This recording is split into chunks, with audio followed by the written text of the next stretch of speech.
Des informations bien écrites avec le stylo Big Round Stick dans le JT. Big Round Stick, écrit toujours comme au premier jour. Indomie, ilay paty be mpankafy rantany. Ndeha hiaraka hankafy paty Indomie eto am-panaranany le JT. Au cœur de l'actualité du JT, en roulant avec Continental Auto. JK Group vous présente Ni le JT, miaraka amin'ny art de vivre. Immédiat, l'école de l'art de multimédia Ambatum Tsangan, téléphone 26 250 86 vous présente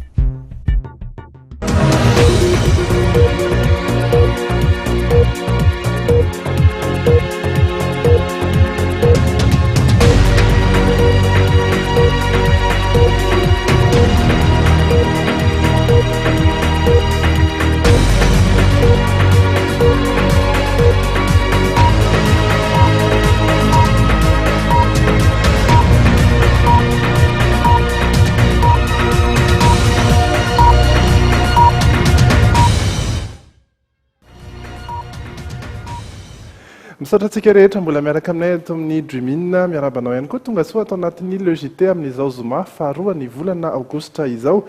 Ireto indray ary ny lohatenin'ireo vaovao izay miandry anao ny amin'ny androany. Tsy nanamafy ny resaka sazy intsony ny JKM tao anatin'ny tatitra nataony androany maraina. Tsy manaiky ny fampodiana ireo zanany ny ray aman-dren'ny mpianatra malagasy any Chine. Fianakaviana iray manontolo kosa no voaroroy amina fisolokiana tany. Ary ny afakely hojerentsika dia dahalo iray milaza fanitsangana tamin'ny maty. Ny amin'ny vaovao politika ary rahantsika amin'ny faranosoavana manao fara. Miarabanao Riza dia miaraba ihany koa ny any tokantrano. Nandao any Madagasikara androany ireo iraka avy amin'ny JKM. Nanao tatitra izy ireo androany ary nifantoka tamin'ny resaka fifidianana avokoa ny resaka ny fanaovan'izy ireo tamin'ny mpanao gazety. Saingy tsy nomafisiny ireto farany kosa ny mikasika ireo sazy ho an'ireo kandida izay tsy manaraka ny fepetra. Tsy niresaka mahakasika ny sazy intsony ireo iraka avy amin'ny JKM izay nanao ny tatitra ny dian'izy ireo nandritra ny roa andro. Avy hatrany dia niresaka fanomanana ny fifidianana izay tokony ho fitaina alohan'ny volana novambra izy ireo. Volazan'izy ireo fa efa nanome tokony filohan'ny tetezamita amin'ny fanampiny amin'ny anatanterahana izany mialoha ny fifidianana. Mikasika kosa indray ny CES dia efa nisy ny fankatoavana ny fanoloana ireo mpikambana eo anivon'ity fitsarana manokana ity ka miaingy amin'ny lisitra vaovao izay ho avoakan'izy ireo no andraisan'ny JIK fanapahan-kevitra. Ny teboka fito ao anatin'ilay tahirin-kevitra izay navoakan'ny Sadek kosa indray dia milaza hatrany ny tokony amoahana lisitra vaovao. Ireo izay tsy ao kosa dia afaka manolotra olona vaovao. Omaly moa ny ona tamin'ny filohan'ny tetezamita ireto iraky ny JIK ireto ary taorian'izay vao ny ona tamin'ireo mpanao sonia ny tondrotra. Ho an'ny Ankolafy Ravalomanana dia nomafisin'izy ireo hatrany ny tsy fialan-dramatola aloha Ravalomanana ao anatin'ny azakazaka hovidiana ho filoham-pirenena. Dia toeto izay zany mbola namafy amin'andriamatola Tsisano fa ny kandidanay dia ara-dalàna ary ekeny ny vahoaka satria tadiavin'ny vahoaka ny filatsahan'ny kandidanay ka mangataka izay mba tsy kitihana ny dipitsarana izay navoakan'ny CES tamin'ny fahatelo May 2021 lasa teo. Ratsaivina ihany koa dia efa nanambarany avy amin'ny Ankolafy Ravalomanana fa raha toa misy ny tetikady izay analana ankolaka ny kandida Lalao Ravalomanana dia tsy andray anjara amin'ny fifidianana izy ireo. Mikasika ireo sazy izay hiatra kosa dia nanafisafy resaka fotsiny ihany sisa ireo mpanelanelana vahiny izay raha nambaran'izy ireo dia efa fantatry ireo izay voakasika izany ny hevitry ny Sadek mikasika ity sazy ity. Ny CES dia anova zavatra maro mikasika ny olana izay miteto Madagasikara taorian'ny fanavaozana azy hoy izy ireo ka noho izany dia ny fifantohana amin'ny fifidianana no kendrena fatratra ho hiatrany ireto mpanelanelana vahiny ireto. Nanamafy hatrany izy ireo fa zava-dehibe ny fitoniana eto amin'ny firenena ahafana manatanteraka izany fifidianana izany. Eo amin'ny lafiny ny fifanantonana sy fampihavanana dia nambaran'ireto farany fa aorian'ny fifidianana vao tena afaka manao malalaka izany fifanantonana izany ny samy malagasy. En tant que représentants de la communauté internationale, nous sommes plus que jamais déterminés à aider le peuple malgache à aller aux urnes avant la fin de cette année et à réaliser des élections libres, régulières, crédibles, qui vont restaurer la légitimité et l'ordre constitutionnel dans le pays. nous avons eu des entretiens avec la CENIT. La CENIT est bientôt fixé les dates après avoir terminé les consultations qu'ils font avec les Nations Unies, surtout au niveau du siège des Nations Unies. Mais les dates qu'ils vont fixer visent à tenir les élections, c'est-à-dire le deuxième tour jusqu'à la fin du mois de novembre. Mikasika izay fifidianana izay ihany dia niaona tamin'ny JKM ihany koa ny senita. Nolazain'ny senita tamin'izany ary fa isan'ireo sakana tsy hahatanterahana ny fifidianana ireo mpanao politika. Noho izany dia nanome feim-potoana ho an'ireo mpanao politika ireo ny senita hialana amin'izay olana politika izay. Nanamafy ny ahafahana manatanteraka fifidianana amin'ity taon'ity ihany koa ny avy amin'ny voamera mahaleo tena misahana ny fifidianana na ny senita taorian'ny fionan'izy ireo tamin'ireo JKM na ireo mpanelanenana vahiny ny maraina teo tetsy amin'ny hôtel Colbert. Fantatra taorian'izany fa mbola manana 12 andro eo raha ela indrindra ireo mpanao politika anapa-kevitra raha toka tena vonina iroso amin'ny fifidianana mariny hoy ny filohan'ny senita Ramatoa Atala Beatrice. Namafisy Ramatoa Atala Beatrice ihany fa raha ny ara-teknika dia vonina ny senita indrindra ho amin'ireo fifidianana filoham-pirenena fihodinana roa. Tsy mbola nanome daty raikitra ny senita. Ny fantatra araka ny nolazain'Andriamatoa Sisanoy maraina io dia tokony ho vita mialohan'ny faran'ny volana novambra ny fifidianana fihodinana faharoa. Mikasika ireo hetsika politika kosa dia misy ny fanazavana avy amin'ny mpitantana ny kianjan'Antsahamanitra. Tsy miditra amin'ny hetsika politika ny tale-mpitantana ny kianjan'Antsahamanitra saingy misy hatramo ireo fangatahana fanaovana hetsika voarainy sy farany ny fanjakana no any mandrara izay raha ohatra resaka politika. Sahirana manoloana ny raharaha misy ankehitriny ny tompon'andraikitra etsy amin'ny kianjan'Antsahamanitra manoloana ireo sivana maro samihafa tokony ho atao amin'ireo izay tonga mangataka izany kianja izany. Hetsika ara-pivavahana na hetsika ara-kultoraly mantsy no hita ao anatin'ny fangatahana. Tsy fantatra araka izany hoy ny tale-mpitantana ny kianjan'Antsahamanitra izay olona miaraka amin'izy ireo na mety isy mpanao politika ho avy na tsy arak'izay mety isiana zavatra hitranga. Manoloana ny toetra rano famaofao eto amin'ny firenena toy ny tamin'ny 12 volana Jolay teo ohatra dia efa nahazo fampitandremana avy amin'ny fiara-piadidian'ny Gendarmerie eto Analamanga ny talen'ny kianjan'Antsahamanitra izay milaza fa tompon'andraikitra amin'izay zava-mitranga eo ny tenany. Nametra-panontaniana noho izany ity mpitantana kianja ity raha toka anjara no mijery ny lafin'ny filaminana na anjara ny eo anivo ny mpitandro ny filaminana. Malalaka ny fampiasana ny toerana ty fa miakina amin'izay zavatra atao dia ny olona izay ampiasa toerana eto ampiasa n'ity toerana ty zany hatreto na anao concert zany izy io tsy fantatra na iza no entinety na iza no entinety. Anao fanompom-pivavahana izy dia io tsy fantatra na tena fanompom-pivavahana ve sa hetsika politika. Ireo zany dia manome lalana zay nizaniza mangataka n'ity toerana ty fa ampandalofina kosa makana amin'ny préfecture amin'ny préfet de police zany dia izy zany manome ny autorisation farany na ny accord farany zany hoe amaha toerana sarisaripady ihany moa izy ty satria zone résidentielle akaiky an'ity lapam-panjakana ty ka izay zany no mahatonga an'le hoe sarisarotony ihany zany ireo mampiasa an'ity. Efa nisy mihitsy ny fanenjehana azy raha nambarana manoloana ny hetsika izay nitranga tao Antsahamanitra. Voalaza fa ny tena andeha piraitsy kombakomba amin'ireo mpanao hetsika ao amin'ny toerana izay tantanan'io. Rindra Tahira androany no mitondra antsika ireo vaovao sosialy. Manao ny Tahira? Miaraba Ndrija dia miaraba anao mpijery ihany koa. Mikasika ireo mpianatra malagasy any Chine izay nandraisan'ny fanjakana fanapahan-kevitra no vaovaontsika voalohany. Tsy momikevitra amin'ny fepetra no raisy ny fanjakana malagasy ny solotena ny Ray aman-dreny ireo mpianatra any Chine mikasika ny ampodiana tanindrazana ny zanak'izy ireo. Nanambara ny solotena ny Ray aman-dreny fa azo atao tsara ny mikaroka vahaolana hafa koatr'izay. Tsy izay no ny fanarahana kosa dia nameny dossier dia nivaly ara-dalàna le izy dia hoe maninona no ampodiana moa ireo zaza ireo kanefa ny zavatra efa mivoaka arrêté ministériel nandalo koa sein de gouvernement nandalo hiérarchie be da be procédure maromaro nataon'ny taratasin'ireo ankizy ireo maninona ankehitriny no lazaina fa tsy ara-dalàna ireo ankizy ireo fa sao dia ny mpanao an'le asa mihitsy ny tsy ara-dalàna ka ifiterana iray aman-dreny. Fanapakevitra amin'ny fampodiana an-tanindrazana ireo mpianatra mahatratra 420 any Chine no tapaka sy nambaran'ny ministeran'ny fampianarana ambony omaly fa ho raisina manoloana ny olana amin'ny tsy fanefana ny fiantohana azy ireo intsony. 20 amin'ireo 270 no tsy voakasika ao anatin'ity fampodiana an-tanindrazana ity mialohan'ny fahavitan'ny fianaran'izy ireo. Ny 40 izay efa amarana ny fahazoana doktora ary ny roa kosa amin'ny lalam-piofanana tsy misy eto amintsika mihitsy. Ireo 420 mianadahy ireo raha ny fantatra dia efa nameritaona sy voasokajy ao anatin'ireo ratsy noty any am-pianarana.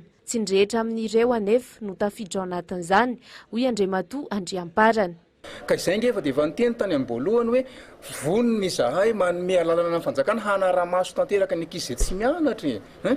Voniny izahay ary manaiky an'izany tokoa izay hoe raha misy tokoa ankizy izay tsy mianatra mandany vola fotsiny any ampodio izy fa ho an'ny ankizy ara-dalàna kosa mianatra ary ny filazana fa hoe misy manao rosirisina noty ireo lavinay ireo lavinay zany fa nahenatra ho an'ny firenena sinoa ihany koa angamba raha ohatra ka hoe noty risirisy daholo no zavatra hoentin'ny fanjakana malagasy ny ankizy mpianatra malagasy any ivelany ihany. Imbetsaka ny fikambanan'ireo ray aman-dren'ny mpianatra malagasy any Chine no efa nangataka fiaona tamin'ny tompon'andraikitra ambony ao amin'ny ministeran'ny fampianarana ambony sy tamin'ny filohan'ny teteza mita saingy mbola tsy nisy nahafapo azy ireo izany ankehitriny. Mbola miandrandra vahaolana hafa ankoatr'ity fanapakevitra ity anefa izy ireo. Hatramin'izao nefa n'ilay vahaolana tsy misy tanteraka. Ny averinay zany dia hoe izahay zany amin'izao fanapakevitry ny fanjakana zao dia mila mba midinika aminay kosa ny fanjakany. Izay ny tadiavinay zany fampiresahana tsy zavatra tsy vitan'ny fifampiresahana tompoko. Mbola tsy misy mahafantatra ny lisitry ny anaran'ireo voakasiky ny fampodiana ny ray aman-dreny hatreto hoentina hodin'ny filakevitry ny governemanta kosa izao fanapakevitra izao mba hahazoana ny fankatoavana ary aorian'izay vao fantatra ny daty mazava amerenan'ireo mpianatra ireo aty Madagasikara. Anisan'ny hetsika iray ao anatin'izao fialan-tsasatra izao ihany koa ny fampivelarana ny fizahantany eto Madagasikara. Maro dia maro ireo toerana azo tsidihana tsara eto Madagasikara tsy voatery any amin'ny faritra na dia eto afovoantany ihany koa aza saingy mbola maro amin'ireo mponina eto Antananarivo no tsy mahafantatra tsara hoe aiza aby ireo toerana azo tsidihana eto an-drenivohitra. Ny volana aogositra sy septambra tahaka izao no vanim-potoana mahaben'ny mpizahatany tonga. Araka ny voarakitra amin'ny tranokalan'ny ministera an-draharaham-bahiny frantsay anefa dia tsy milamina ny eto Madagasikara ary ara-malala zany noho ny toetra ara-politika, ny faritra Analakely, Ambojatovo ary Ambondrona moa no tena ampitandreman'ireo mpizahatany amin'izany. Raha tafiditra tao anatin'ireo faritra mena tsy azony tsidihana i Madagasikara tamin'ny taona 2004 dia efa nivadika mavo kosa izany amin'izao. Na dia eo azy izany dia hita ho nisy fiantraikany teo amin'ny sehatry ny fizahantany ihany ny krizy. Marobe ny mpiara-miasa zany na ny olona mivelona amin'ny resaka ny fizahantany. Mihena daholo ny vola miditra amin'izy ireo avy ary raha malala fa sur le nerf ozy izy ny teny vahiny ny akabetsahantsika amin'izao fotoana izao. Na dia izany azy anefa dia ezahana hatrany hanome endrika tsara an'Antananarivo mba hisintomana sy hisariana ireo mpizahatany fa indrindra ihany koa ny malagasy sy ny tanora amin'izao vanim-potoana ny fialan-tsasatra izao. Izay indrindra no nahatonga ny ofisy paritry ny fizahantany eto Analamanga miaraka amin'ireo mpiara-miasa akaiky azy anao izao hetsika alavoly sy tsidika izao manomboka ny 15 volana aogositra hatramin'ny 27 volana septambra. Karazana fialam-boly maro no hita mandritra izany toy ny tsidbohitra, ny hetsika fampiratiana ary lalaon-tsaina maro samihafa. Mba hanentanana ireo mpizahatany ary dia natao mirary ny fandraisana anjara ka 3 alina ariary zany ho an'ireo teratany vahiny ary 3 ariary kosa ho an'ireo tanora malagasy. Mikasika ireo olona antsoina hoe autiste indray kosa no vaovaontsika manaraka azo ampidirina soamantsara ao anaty fiarahamonina indray izy ireo. Somary lafo kosa ny fitsaboana sy ny fandraisana an-tananan'ireo autiste ny amin'ireo ivitoerana mandray manokana an'izany manodidina ny 4 tapitrisa ariary isa-taona eo no ilain'ny fianakaviana aloha mandritra ny fitsaboana ireo marary ireo. 12 taona samy ankehitriny ary voasokajy ao anatin'ireo zaza autiste na manana fahatarana ara-tsaina miatraiky amin'ny fihetsika ivelany izy. Nisy ihany ny famantarana hitan'ny ray aman-dreny saingy teo amin'ny 9 taona no nahafantarana fa autiste Samy taoriany valim-pitiliana natao azy tany ivelany. À partir de 4 ans, dia a partir ny 4 ans zany a no pédiatra aloha nefa niteny taminay hoe ampanarao psychomotricien izy satria izy zany a dia tsy niteny zany hoe nijanona tsy niteny izy tamin'izy 2 taona mbola navita niteny hoe papa maman sy ohatr'izany fa noho ny avy eo izy zany a ohatrany hoe izay ilay ohatrany hoe ianao zany mieritreritra hoe tsy maheno ve izy solitaire. Efa nisy ny toro-hevitra sy ny fomba fitezana maro azon-dray aman-dreny samy mba hivoarany sy hiverenany indray tahaka ny olon-drehetra. Mahatratra 4 tapitrisa ariary eo isa-taona ny fandaniana amin'izany satria tafiditra ao ny fanaraha-maso akaiky ataon'ireo manam-pahaizana ny fikarakarana sy ny fampianarana azy tsikelikely.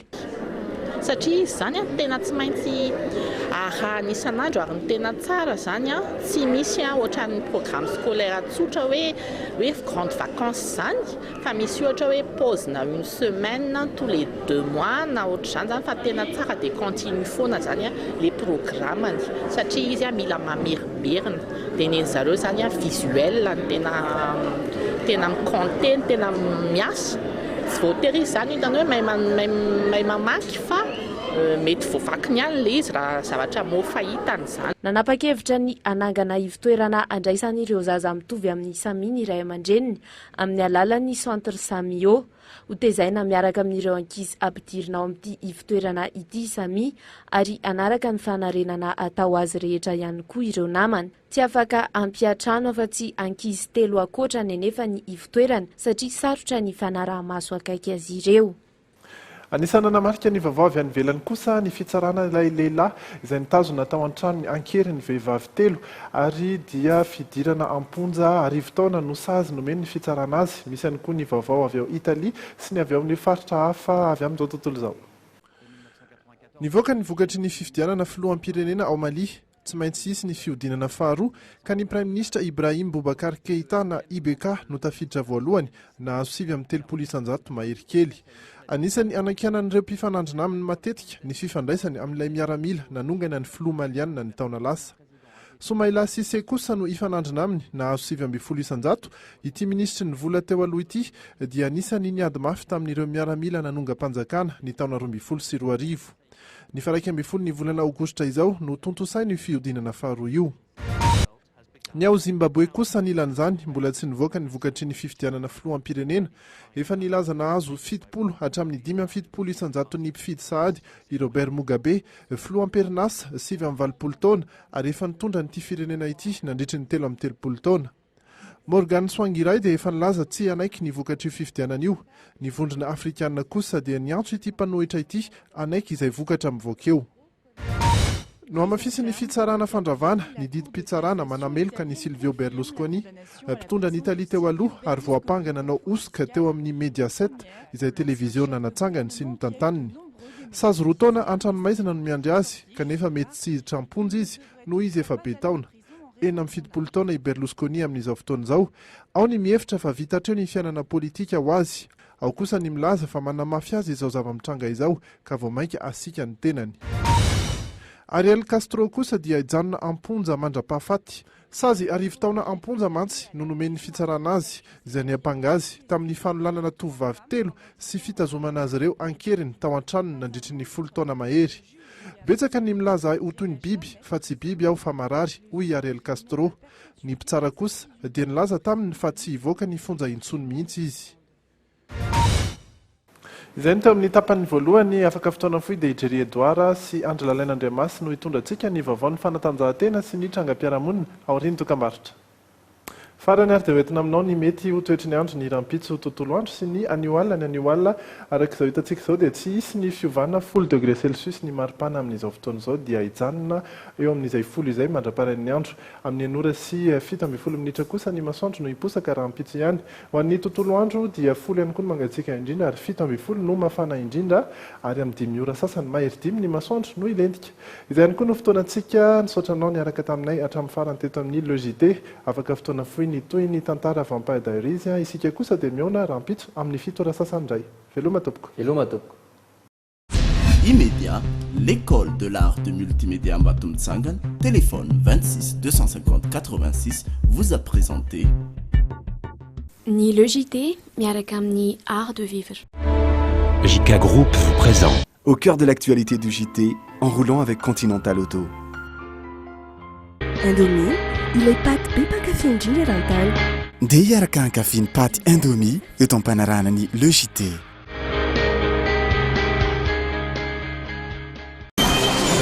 Des informations bien écrites avec le stylo Big Round Stick dans le JT. Big Round Stick, écrit toujours comme au premier jour.